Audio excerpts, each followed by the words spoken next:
Hello, gremlins. Look, I got a gremlin. Oh my gosh. This has nothing to do with gremlins, this video, but Krista got me a gremlin for Christmas. I'm so excited. He's on the shelf. He's turned off right now, but he sings and dances and it's adorable. Anyway, this video, my dears, is a review, sort of all three Black Christmas movies. Yes, so in my like unconventional Christmas movie slash horror for the holidays kind of thing, I mentioned that I had just watched the original Black Christmas, but I then said, I think there's a remake I don't remember, and that I thought I had seen it, but that I didn't remember anything about it. That is actually true in part. So I had last year watched Black Christmas 2019, which was on Netflix. And I knew it was a remake. That was all I knew. Like I knew in theory that it was a remake, but I had never seen the original. So I just sort of watched it and like completely put it out of my mind. Now I do know that I had seen it before because when I watched it this year, I was like, oh my God, this movie. So I'm gonna do this chronologically because I had not realized that there was one made in, I think it's, I wrote the dates down so I would remember. Yeah, 2006. So I never saw that one. I think I even may have like vaguely listened to a podcast about it, but it was one of those things where like you have a podcast on in the background, but you're doing like 80 other things, so you don't really hear it all the way. It's just sort of like background comfort noise. That's what it was. So I like did not put together that there was one in 2006 and then another one in 2019. So the original, which I wrote this date down too. I'm awful at remembering years. Happens to me all the time. So I did write them down. So the original came out in 1974.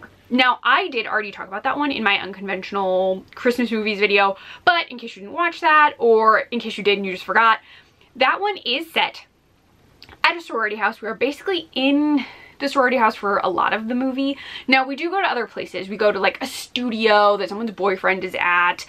We go to the woods, we go to the police station. We like see some stuff around the campus, but not a lot of stuff. Like we're primarily in the sorority house for a majority of this movie. Now what's happening is there are a number of girls who have stayed for the holidays and they start getting these creepy phone calls from someone they like don't know who it is. The calls are very sexual in nature. Like they're so uncomfortable, but they have no idea who it is. They don't know what's going on. And then someone starts killing them kind of one by one. There is no explanation for why this is occurring. Even by the end of the movie, you have no idea. It's just sort of like a spree killing. A Christmas spree killing is occurring in this. So that's really all I can like say about that one. Because they don't explain really. It's a lot of like kills that feel very of their time. So it's a lot of like something will occur and then you'll see the body afterward, or you'll know something is happening and there's a little delay. And I know that this occurs. Like, it's a very common practice for that delay. And it is interesting that this plot is more sort of like, not obscure, but not as explained. So we don't really know why the sorority is being focused on. We don't really know anything except someone is calling from inside the house because there are two phone lines. That's really all I'm gonna tell you. It is Christmassy. There is a lot of like boyfriend family drama that's like popping up throughout this movie. There's a pregnancy. There's just a lot happening besides the guy. There's even like a missing child at a certain point, and they like, that's all. There's so many things. But there is someone killing them and calling from inside the house. So that is the original. That gives you a lot of leeway with how you want to take a remake if you're going to do one. Now, 2006 feels very like peak horror remake time. Like I feel like in the early 2000s they were making so many things.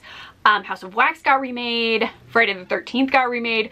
I mention these because oddly enough Jared Padalecki is in both of them, which ties into the like CW-ness of the remake for Black Christmas.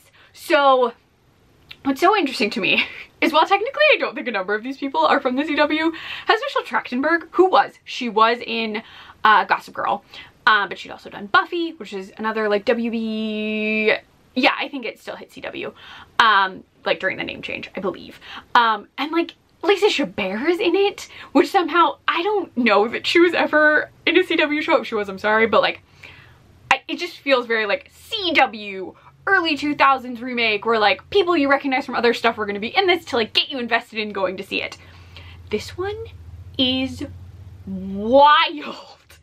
So the sorority house in this one is the site of murders. Like a family killing occurred there at the hands of a son. So in this one, we get a full backstory for this house where there is a killer named Billy, who has a sister named Agnes. Now I believe some of these names get mentioned in the original because I feel like they say like, where's the baby, something like that. And I almost could swear that someone says Agnes in the first one, but it's been a couple of days since I watched that one, so I may be stretching. But in this one, we learned that there was a boy named Billy who was born and he had, oh gosh, jaundice. He has jaundice, but like really bad jaundice because he kind of stays yellow for forever. Which typically if a baby is born with jaundice, there's like stuff they can do. I don't know that stuff, but I know there are things they do if your baby is born with jaundice, but apparently not for this poor child. His mother hates him because she thinks of him as his father. It's like a whole thing where like the mother hates him. He winds up locked in an attic. At a certain point, a baby is born named Agnes, but creepily enough, Billy is also her father. So we know that there was an attack. Agnes at some point lost her eye, but she has been like put away because of all the events, and she's not quite right, which is understandable. Her brother is also he was found insane.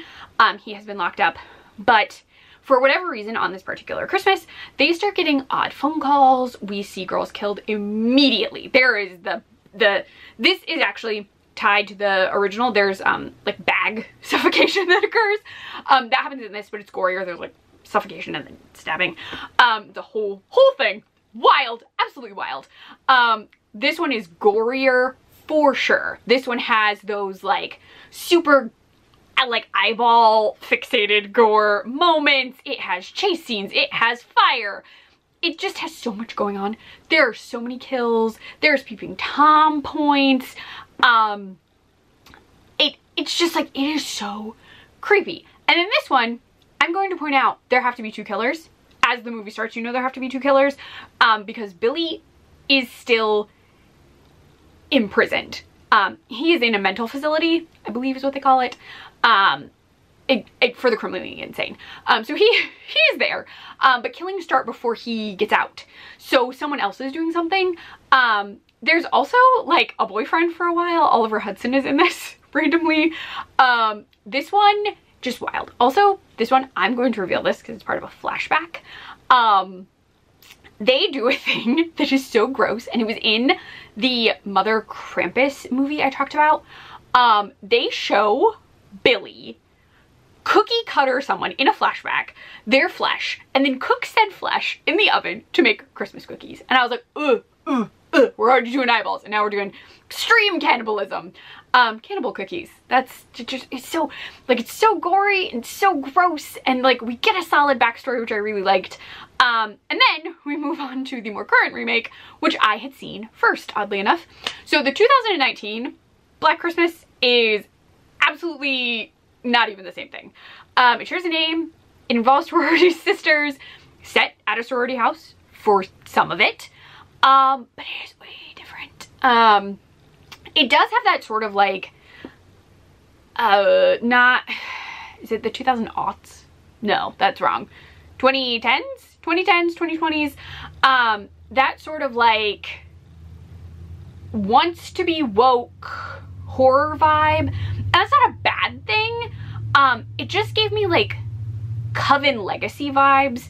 And I feel like there are a few other movies that have come out, which I have enjoyed. I'm not saying I didn't enjoy it, but it has this sort of like really hyper focused, like we are for like women's empowerment, which is fantastic, but they sort of do it so much in part of this that it's like, okay, I get it. Like, I understand that this is your cause, which is fantastic, but to get the dichotomy between like the women at this campus and the men at this campus, they really lean into like, dudes act real misogynistic, women are frequently calling out dudes for being jerks. And in a way where like the guys are like, you were so mean to me, why did you do that? Which would be fine, I think, if it wasn't just continuous throughout, like it's just constantly happening. And they do tie the misogyny of the men into something beyond just their own behavior in real life. So this one, I'm gonna spoil it for you. I'm just telling you, I'm spoiling this movie for you. This one, like, randomly has you see, like, fraternity hazing, but it looks like a cult. And then it actually is a cult, but only because there was, like, a bust of the founder who was a horrible person, and there was a petition to get it removed. So it was removed from where it was and put into, like, a fraternity. There's a super loud car outside my window. Anyway, it is, like, put somewhere so you don't have to see it. But apparently when they move it, there's something in it that reveals, like, oh, it's got stuff in it and it'll help men get the rightful power back. Brah! And so, like, these guys are using the statue to, like, use founder power to try and get rid of the girls on campus, or, like, make them act like 1950s housewives, I guess. And it just, like, is a lot. The men are being mind controlled in some capacity by the founder, which is so bizarre. And, like, it just, parts of it, great. I appreciate the, like, empowerment moment, the Mean Girls callback with the dance, the fact that these girls are trying to make the campus a better and more inclusive place, but the fact that they have to, like, really amp that up so you're like, oh, these dudes are awful, just is a lot. It's literally not even the same movie. Like, it just has the same name. I just, like, I guess I would say still watch it. It just, like, when you know the vibe of the previous remake and the original movie, this one should have had a different name. Like, they could have, it's not even really inspired by it. Because, like, phone calls happen, but they're not key. And, like, most of the stuff, like, the house mother, the, like, trying to keep the girls from being taken out by this killer, it doesn't fit the same way. So, like, I don't know. It's fine. It's probably better if you go into it thinking of it as an independent production, because when I had seen it originally, I remember being like, oh, like, this fits the vibe of, like, a 2010s to 2020s, like, take on a horror movie that might be inspired by something older. And I was fine with it. I would just say, like, after seeing the first remake, I would say of the three of them, this is a personal thing, it's just me, I prefer the first remake. Now, this is because I am frequently more like, I like gore in a horror movie a lot of the time. Like, that just, I'm like, yeah! Rah! Crazy kill scene! So, like, I really like those.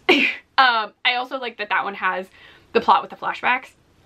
I'm a sucker for flashbacks in movies and, like, backstory for the character. There's just no backstory in the first one. So I think a lot of it is just, like, there's no backstory in the first one, and I want there to be backstory or, like, something that tells me why this person is doing it. Because, if you did not know this, there has been research done on what people like in mysteries and what people don't. And if you take it in as a mystery, the original falls into the unknown assailant. Like, unknown killer, unknown anything. And that is actually a thing people disliked. So the reason that in whodunits they normally tell you, like, they give you clues so you can guess who it is, or they lead up so you know and then you're trying to figure out the why, is because audiences typically do not like when you don't know who or what the motivation is. They don't like it. This was actually a noted thing when the mystery novel was, like, taking off. Fun fact, I wrote a thesis on Victorian mysteries, and that's a thing you learn. So I think that's why I like the second one more. I am a fan of the whodunit, where you get to find out who it is, or you know who it is and you're trying to figure out the motivation. So I really like it. The first one is still a classic, so I'd say if you hadn't seen it, see that first and then watch the second one, the original remake. But if not, if you really don't want to watch a movie from the 1970s, which some people don't, some people prefer a remake, I would say go for the first remake from 2006. Those are my thoughts. Let me know your thoughts. Do you watch Black Christmas? Had you seen all three of them? Let me know, because I'm so curious. I didn't even know there were three. I feel so bad. But I feel like I had to do this because I, like, didn't know, and I made time to watch them, dang it. So yeah, let me know your Black Christmas thoughts, or your thoughts on Gremlins, or Chucky, or if you watched my other video. If you haven't, watch my video, because Chucky tells you which one of his movies is a Christmas movie. Yeah, it's not the one you think. Anyway, I need to go. If you want to see me, I'm over outside of YouTube. I am on Instagram at ClefGoEverAfter, and currently I am doing an advent calendar of coffee. I, like, do a thing every day, and I'll be doing that up until Christmas-ish. So yeah, you can check me out doing that, or you can find me here I have lots of videos. If you want to see more of me and you want to hang around, you can subscribe. If you like this video, give it a like. I really do want to know your thoughts on Black Christmas. All right, I'm gonna let you go and be festive. Bye, gremlins.